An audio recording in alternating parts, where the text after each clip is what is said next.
ಆಸೀನರಾಗಿರುವ ಪ್ರಾಂಶುಪಾಲರೇ, ಮುಖ್ಯೋಪಾಧ್ಯಾಯರೇ, ಶಿಕ್ಷಕರೇ ಮತ್ತು ನನ್ನ ಎಲ್ಲ ನೆಚ್ಚಿನ ಸ್ನೇಹಿತರೆ, ಎಲ್ಲರಿಗೂ ಶುಭೋದಯ. ನನ್ನ ಹೆಸರು ಐಶಾ ಬಾನು ಎಸ್. ನಾನು 8ನೇ ತರಗತಿಯಲ್ಲಿ ವ್ಯಾಸಂಗ ಮಾಡುತ್ತಿದ್ದೇನೆ. ಮೊದಲನೆಯದಾಗಿ ಎಲ್ಲರಿಗೂ ಕನ್ನಡ ರಾಜ್ಯೋತ್ಸವದ ಹಾರ್ದಿಕ ಶುಭಾಶಯಗಳು. ಎಲ್ಲಾದರೂ ಇರು, ಎಂತಾದರೂ ಇರು, ಎಂದೆಂದಿಗೂ ನೀ ಕನ್ನಡವಾಗಿರು. ಹೌದು, ರಾಷ್ಟ್ರಕವಿ ಕುವೆಂಪುರವರ ಈ ಮಾತುಗಳು ಕೇವಲ ಸಾಲುಗಳಲ್ಲ, ಇದು ನಮ್ಮ ಅಸ್ಮಿತೆ. ಇಂದು ನವೆಂಬರ್ 1 ನಮ್ಮೆಲ್ಲ ಕನ್ನಡಿಗರಿಗೆ ಹೆಮ್ಮೆಯ ದಿನ, ಸಂಭ್ರಮದ ದಿನ. 1956ರ ನವೆಂಬರ್ 1ರಂದು ನಮ್ಮ ಭಾಷೆಯ ಆಧಾರದ ಮೇಲೆ ನಮ್ಮ ರಾಜ್ಯವು ರೂಪುಗೊಂಡಿತು. ಹಿಂದೆ ಹರಿದು ಹಂಚಿ ಹೋಗಿದ್ದ ಎಲ್ಲ ಕನ್ನಡ ಮಾತನಾಡುವ ಪ್ರದೇಶಗಳು ಮೈಸೂರು ರಾಜ್ಯ ಎಂಬ ಹೆಸರಿನಲ್ಲಿ ಒಂದಾದವು. ನಂತರ 1973ರಲ್ಲಿ ನಮ್ಮ ರಾಜ್ಯಕ್ಕೆ ಕರ್ನಾಟಕ ಎಂದು ಹೆಮ್ಮೆಯಿಂದ ಮರುನಾಮಕರಣ ಮಾಡಲಾಯಿತು.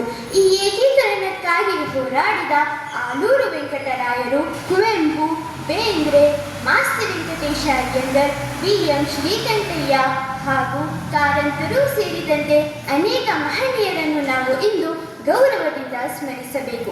ಸ್ನೇಹಿತರೆ, ನಮ್ಮ ಕನ್ನಡ ಭಾಷೆಯು ಕೇವಲ ಒಂದು ಭಾಷೆಯಲ್ಲ, ಅದು ನಮ್ಮ ಸಂಸ್ಕೃತಿ, ನಮ್ಮ ಪರಂಪರೆ. ಇದು ಸುಮಾರು 2500 ವರ್ಷಗಳ ಇತಿಹಾಸವಿರುವ ಒಂದು ಶಾಸ್ತ್ರೀಯ ಭಾಷೆ.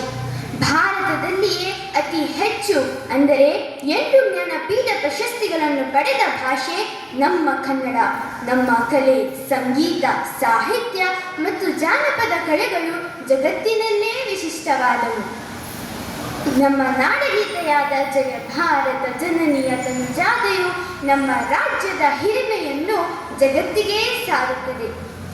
ಇಂದು ಈ ನಾಡನ್ನು ನಾವು ಕರುನಾಡು, ಕನ್ನಡಾಂಬೆಯ ನಾಡು, ಶ್ರೀಗಂಧದ ನಾಡು ಎಂಬೆಲ್ಲ ಹೆಸರುಗಳಿಂದ ಕರೆಯಲ್ಪಡುತ್ತದೆ.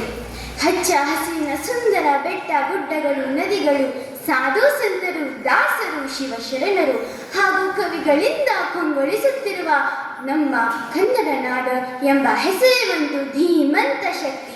ಇಂತಹ ನಾಡಿನಲ್ಲಿ ಹುಟ್ಟಿರುವುದು ನಮ್ಮೆಲ್ಲರ ಅದೃಷ್ಟ. ಇತ್ತೀಚಿನ ದಿನಗಳಲ್ಲಿ ಕನ್ನಡ ಭಾಷೆಯ ಮೇಲೆ ನಡೆಯುತ್ತಿರುವ ಅನ್ಯ ಭಾಷಾ ಪ್ರಭಾವವನ್ನು ನಾವು ಗಮನಿಸಬೇಕು. ನಮ್ಮ ಕನ್ನಡಿಗರಿಗೆ ಉದ್ಯೋಗವಾದ ಅವಕಾಶಗಳು ಕಡಿಮೆ ಆಗುತ್ತಿರುವುದು ಒಂದು ಕಳವಳದ ಸಂಗತಿ. ಇಂಗ್ಲಿಷ್ ಭಾಷೆಯು ಮುಖ್ಯವಾಗಿದ್ದರೂ ನಾವು ನಮ್ಮ ಕನ್ನಡದ ಉಳಿವಿಗಾಗಿ ಮತ್ತು ಬೆಳವಣಿಗೆಗಾಗಿ ಜವಾಬ್ದಾರಿಯನ್ನು ಎಂದಿಗೂ ಮರೆಯಬಾರದು. ನಾವು ನಮ್ಮ ಭಾಷೆಯನ್ನು ಮಾತನಾಡುವಾಗ ಕನ್ನಡದ ಗೌರವವನ್ನು ಉಳಿಸಬೇಕು. ಇಂದು ನಾವು ನಮ್ಮ ಕನ್ನಡ ಭಾಷೆಯ ಉಳಿವಿಗಾಗಿ ಮತ್ತು ಬೆಳವಣಿಗೆಗಾಗಿ ಒಂದು ಪ್ರತಿಜ್ಞೆ ಕೈಯೋಣ. ನಮ್ಮ ಕನ್ನಡ ಭಾಷೆಯ ಘನತೆಯನ್ನು ಎತ್ತಿ ಹಿಡಿಯೋಣ. ಕನ್ನಡವೇ ಸತ್ಯ, ಕನ್ನಡವೇ ನಿತ್ಯ, ಸಿರಿಗನ್ನಡಂ ಗೆಲ್ಗೆ, ಸಿರಿಗನ್ನಡಂ ಬಾಳ್ಗೆ. ಇಷ್ಟು ಸಮಯ ನನಗೆ ಮಾತನಾಡಲು ಅವಕಾಶ ಕೊಟ್ಟ ನಿಮ್ಮೆಲ್ಲರಿಗೂ ಧನ್ಯವಾದಗಳು. ಮತ್ತೊಮ್ಮೆ ಕನ್ನಡ ರಾಜ್ಯೋತ್ಸವದ ಶುಭಾಶಯಗಳನ್ನು ತಿಳಿಸುತ್ತಾ ನನ್ನ ಮಾತನ್ನು ಮುಗಿಸುತ್ತೇನೆ. ಜಯ ಕನ್ನಡಾಂಬೆ, ಜಯ ಕರ್ನಾಟಕ ಮಾತೆ. ಧನ್ಯವಾದಗಳು.